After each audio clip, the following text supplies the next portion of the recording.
In this video, I will explain you how to carry your games as Kalista in the early game. Hope you'll enjoy.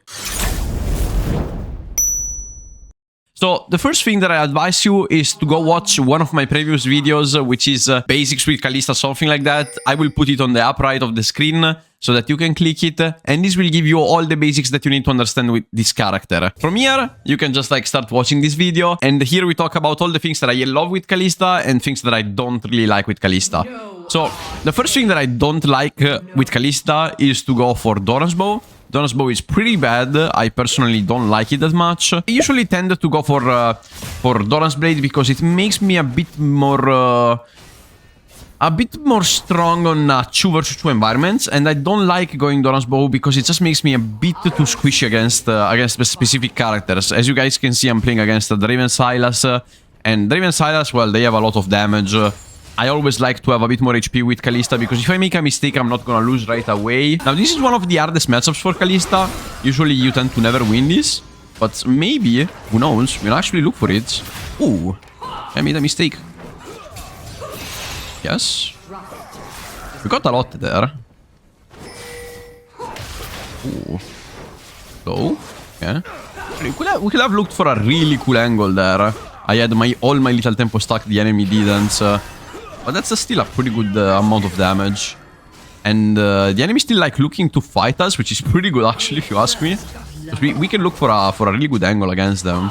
I'm gonna do a tiny E forward. You see what I did there? I put a stack on the minion and then I went towards him to proc an E. I think that the Celas is kind of invading, so I either full all in on the Draven or I help the jungler. Now that's what I have to do. I'm actually kind of looking to see what is going on.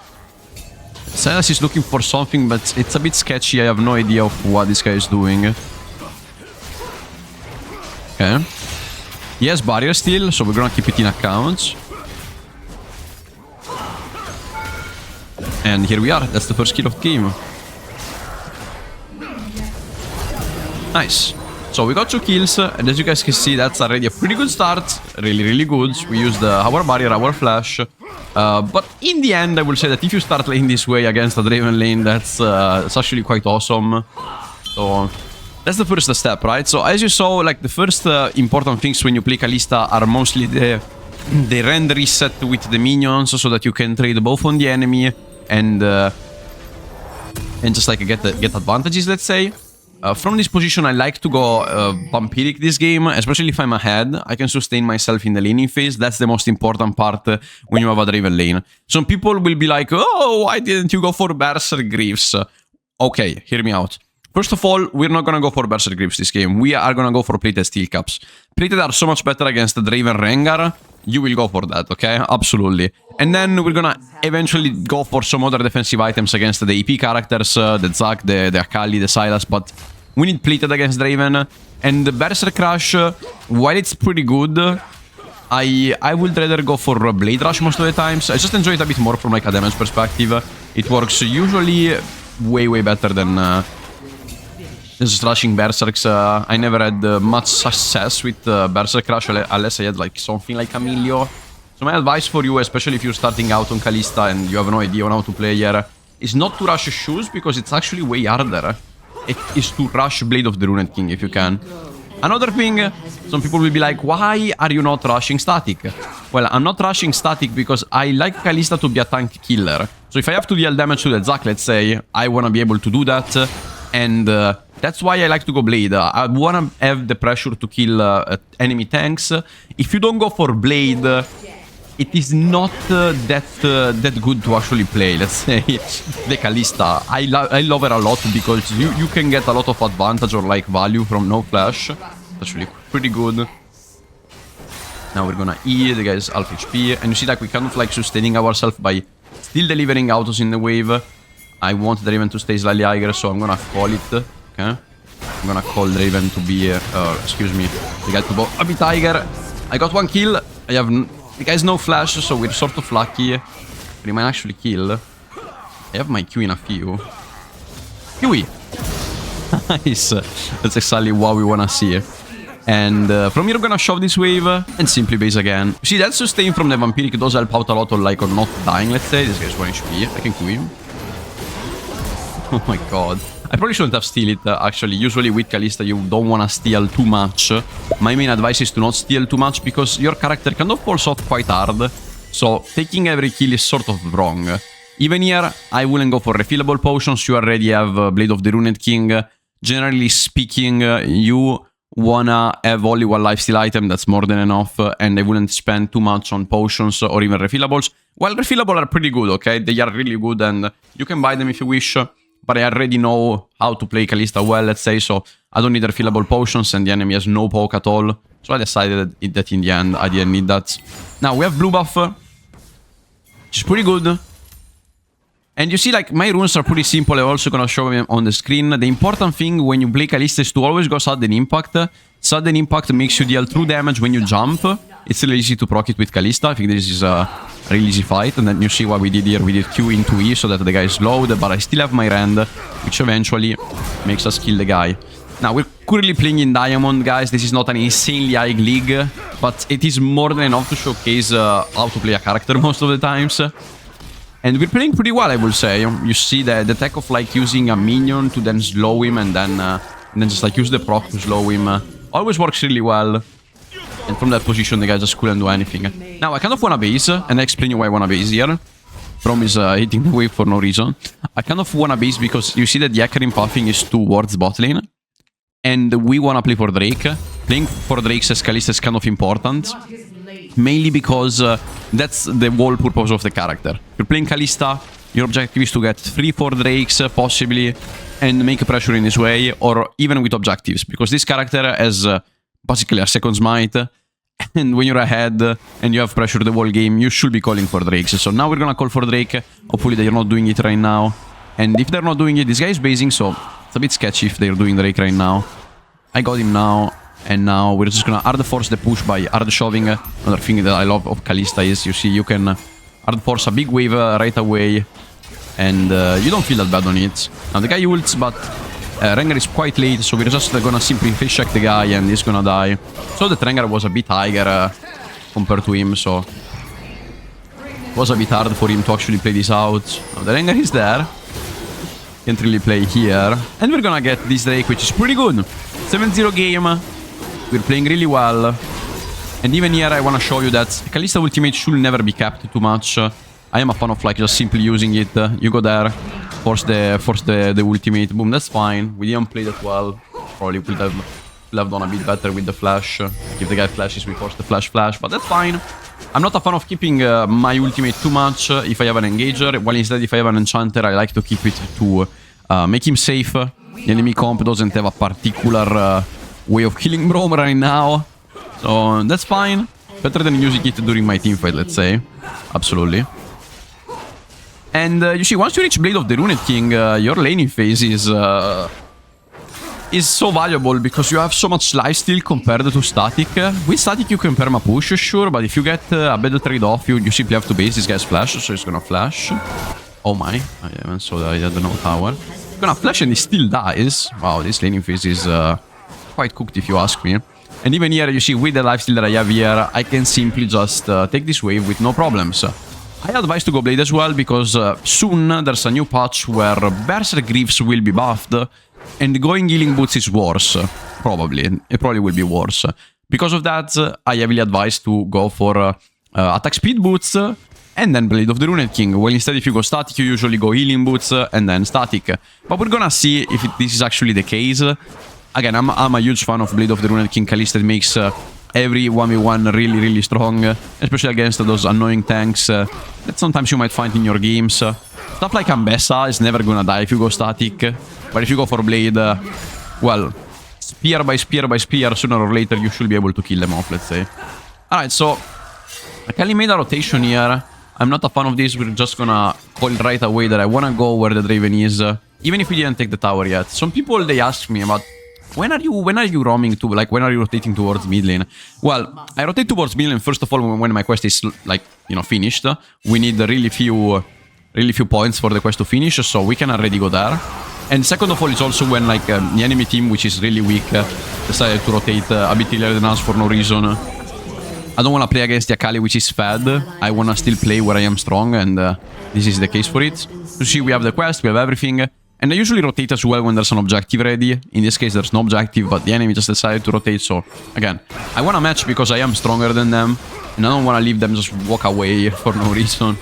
So we simply matched and we just like kill them right away. So we're gonna push this million tower now. Taking mid tower will be awesome. Ooh, Draven ults. I didn't manage to dodge it at all. Now we're not gonna play ultra deep because I don't know where Rengar is. But I'm gonna bait his E because I know that there's no one. Force a flash. That's a really good situation to be in. And you see now I'm low, but I can just simply auto without Eing. I'm not gonna use my E to lifesteal myself as much as I can. See? Lifesteal, lifesteal, lifesteal, lifesteal, lifesteal, lifesteal, lifesteal. Okay? Pretty simple. Now I am already almost full HP and I can still make pressure. Now I'm probably dead. Yeah, I'm dead, but that's pretty good anyways. Akali roams towards mid lane. We should have had some decent plays bot lane, but apparently we didn't. That's still fine. I should have looked for the rotation of Akali after she shoved bot lane, come towards mid lane, and that was my mistake. Be really careful about these things, guys. They are the most important thing to learn as ADC, and I made a mistake. Clearly a mistake. The Akali is the only player that's actually playing really well right now. So I advise you to keep this in account when you're playing. Like, the Draven is not playing well, he's going Bloodthirster, and he's behind. Rengar could be a problem, he can one-shot me, so we go for plated anyways. And from this position, we're gonna go for Terminus, and eventually just stack a lot of MR. Probably we could even go with Sand. We could gamble the with Sand instead of Terminus because of the Akali being so much better. I would rather just have MR and not going for mixed resistances. Could actually do that. Now we're gonna see if the Akali keeps playing in that way, let's say. We're gonna play for another plate. Just be really careful now. Make him come here. Careful on the Brom ult. You can dodge it easily. And now the heal was a bit too much, probably. But that's fine. That's fine. We're not gonna complain. I think the Brom is fine, right? I can ult him now, you see. Shouldn't have happened. Honestly, it shouldn't have happened that they almost killed my Brom here. But some things just happen and you don't know why. Now we kind of wanna play for Drake. 20 seconds for Drake. We have our jungler almost ready as well for it. And we were a bit late on doing Drakes this game. We should have started Drake by minute 5. And at minute 15 around, so in 2 minutes we should have had third Drake. So we're a bit late compared to the timer that I usually want to do Drakes with. And now we're simply gonna take this wave. I think Akali has no ults. We saw it, so we can sort of pressure her up. Pressure her up, just, you know, get the push first and just enter the position. We should be able to do it without any problems. If the guy tries to take the wave, again, we try to poke her as much as we can. Because I kind of want to take an advantage before the fight starts. We have the position, so Akali can never enter.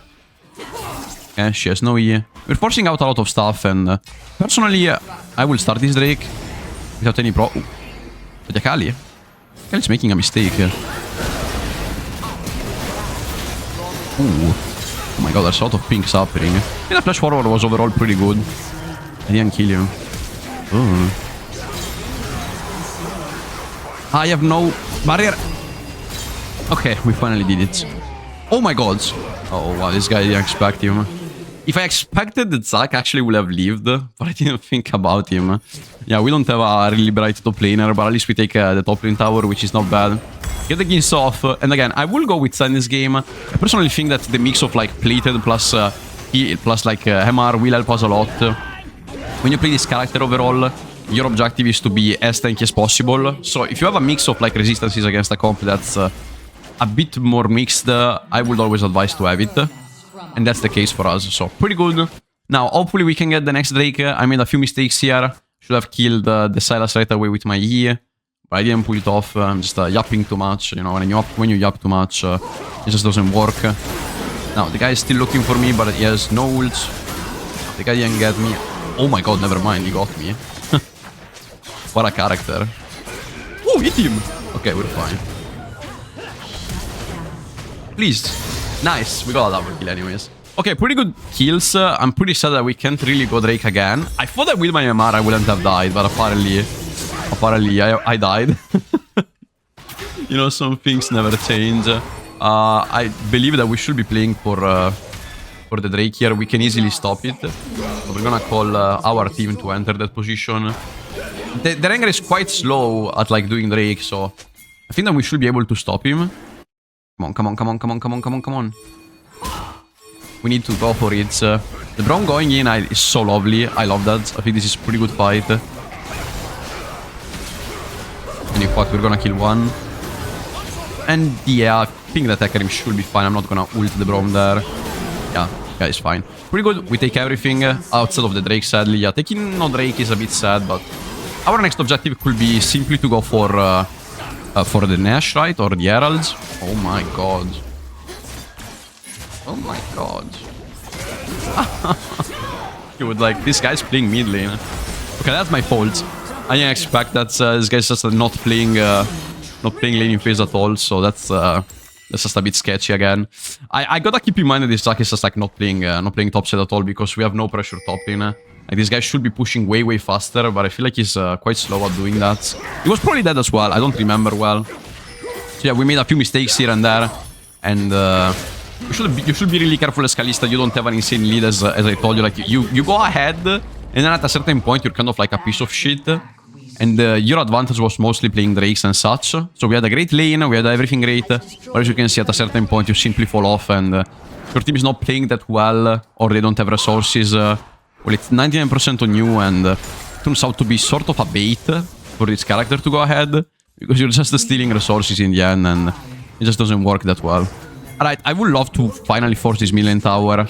This is something that we should have done way earlier into the game, but again, quick rotations were and there, and the enemy top laner kind of went mid lane spamming ganks, and we had a really hard time doing what we wanted to do. My team is playing really badly, but hopefully we can still get a few plates here. Draven ultimate, force it out. And now Akali is gonna rotate towards here, especially because we're the only two players, everyone is off tempo, and we're probably gonna die here. Or I'm probably gonna try to face check the Akali. That's the only way of winning. If I face check the Akali and Braum does auto well, maybe we can win. I gotta be really careful about that Zac. That Zac is not here, so we're in a good position anyways. This guy is ultra fed, actually. I saw that this guy was already really good at the start of the game, and that I needed to buy magic resistance because of him. So rightfully we're doing it, and I'm pretty happy about that overall. We're gonna W that, and I kind of wanna fight here knowing that Zac is not here, finally, in one fight where the Zac is playing his own lane, and not here. So the guy flashed. Where is my Braum? My Braum should have been here. He's just waiting a bit too much. Now we gotta be really careful about the EX, the Sylas ult, but in the end he just flanked to then die. Not one of the brightest things to do. Never mind, I didn't kill him. Now I'm gonna kite her away, Gonius. And finally we got her shutdown off, which is pretty good. The attack has no jump, so we should be able to kill him. He's dead, actually. Pretty good. Another really good shutdown, I believe. Nice, we got 2 shutdowns. Again, I'm not an enjoyer of like stealing every shutdown. I probably should have left the shutdown to the Hecarim, which is a bit sad that we didn't. But now, again, we go MR. After the double shutdown, that's pretty good. And we're gonna stack a few resistances now. While I don't believe that like dropping damage this game is not one of the best ideas ever. Yeah, we shouldn't drop too much damage. We are really near to the Nashor timer, and that's lovely actually. I'm still gonna go resistances, and again, what's better than Jaksho this game? Absolutely nothing. It's actually amazing how good Jaksho is. On a mixed damage environment, they're playing Kalista, excuse me, they're not playing Kalista. They're playing Akali, they're playing Draven, they're playing Rengar, and they are all assassins, they wanna just jump on you and you die. Look at my resistances, they are pretty good, the HP as well, they are nice, so at least we can sort of make sure that we're not gonna die.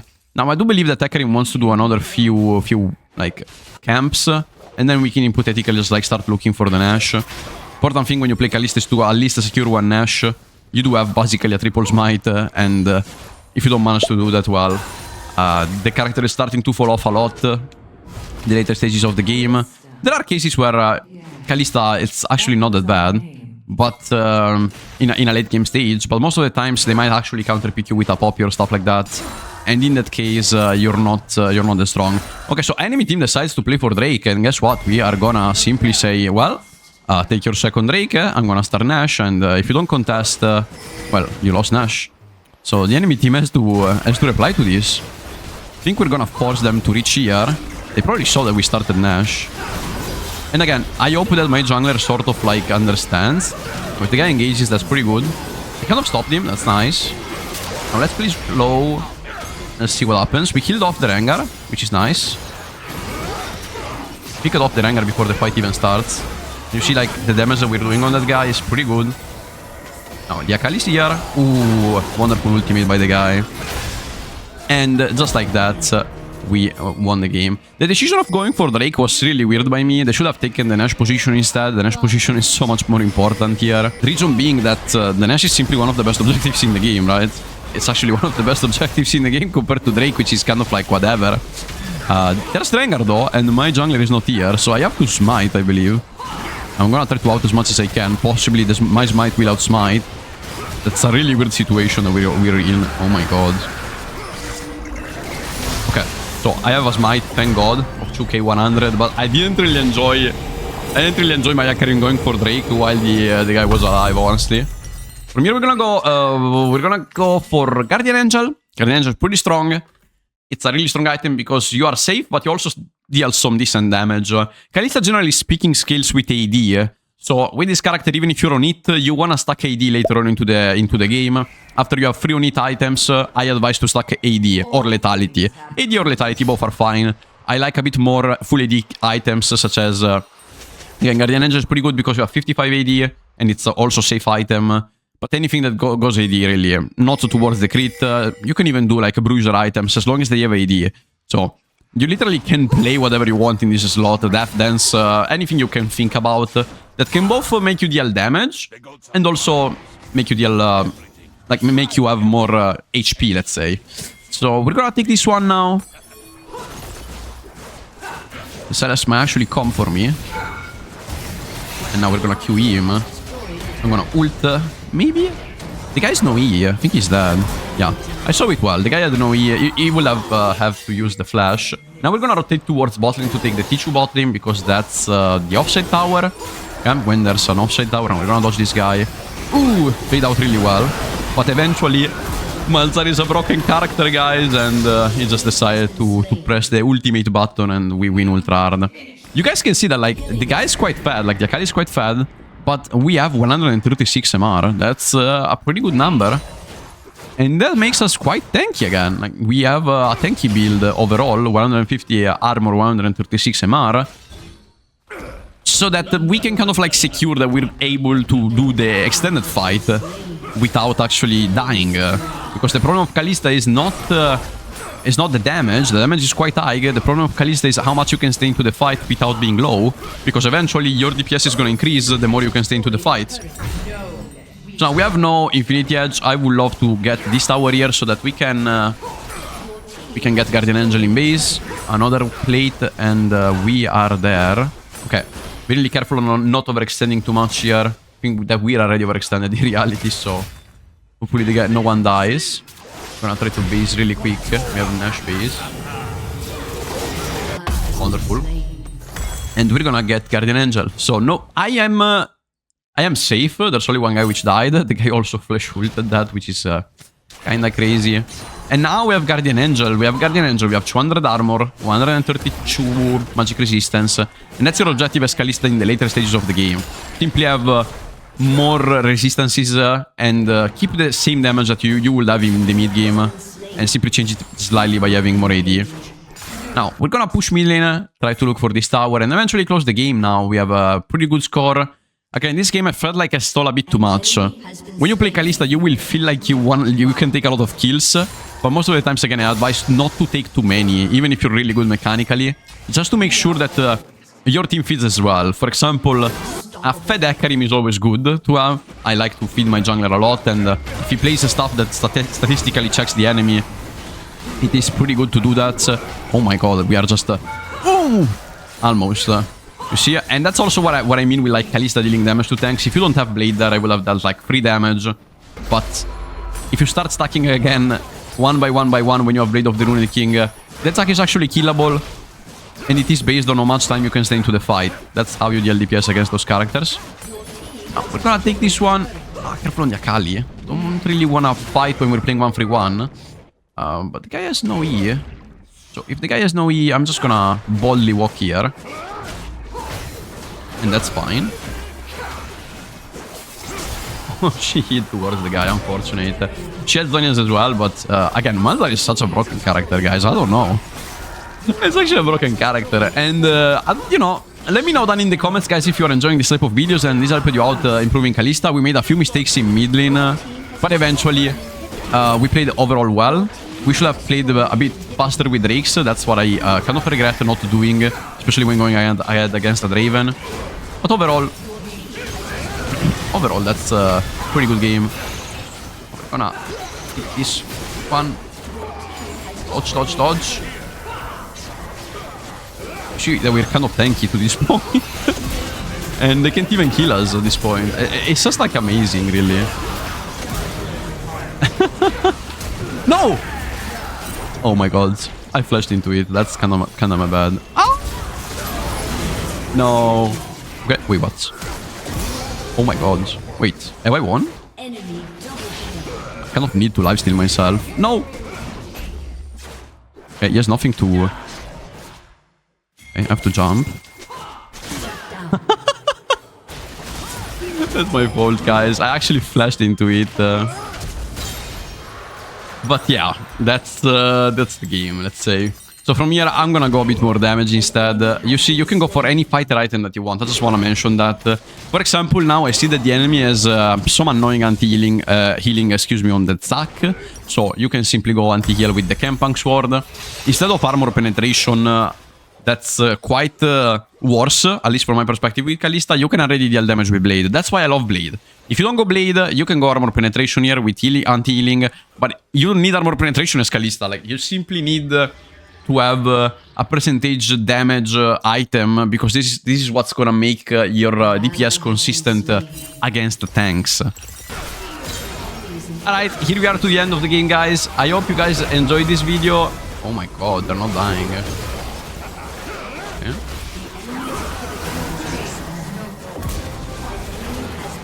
Alright, guys. Here we are to the end of the video. I hope you guys enjoyed and this was helpful for you. 25 kills as Kalista. That was quite a wholesome game, and I hope that you guys enjoyed. Thank you so much for watching, and see you in the next video. Bye bye.